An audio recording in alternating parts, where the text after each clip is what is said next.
I didn't talk about the Trinity with him. It was just purely about vegetarianism and veganism. Yeah, and I just that was the discussion. A lot of the people, the characters that right. Muslims point to, yes, were actually strict vegetarians. Well, that's interesting. I didn't know that. That's quite interesting. Also, when you mentioned the poetry in the Quran, yes, it's a linguistic miracle. Yes. What I've heard is that there was actually, in those days, there was jinns that inspired poetry.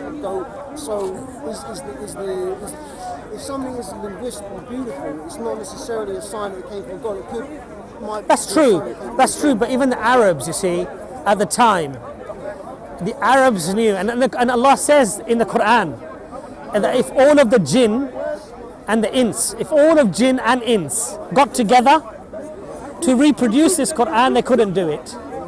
And the issue here is, you see, that there were many disbelieving jinns as there are today. Disbelieving jinns. And if the Quran was a construct of a jinn or jinns, then the disbelieving jinns could come up with something better than it, couldn't they? But clearly they haven't. So it's beyond the capacity of jinn and ins. This is what the Quran testifies. I've actually got to go and pray. What's your name anyway? John. Nice to meet you, John. Okay.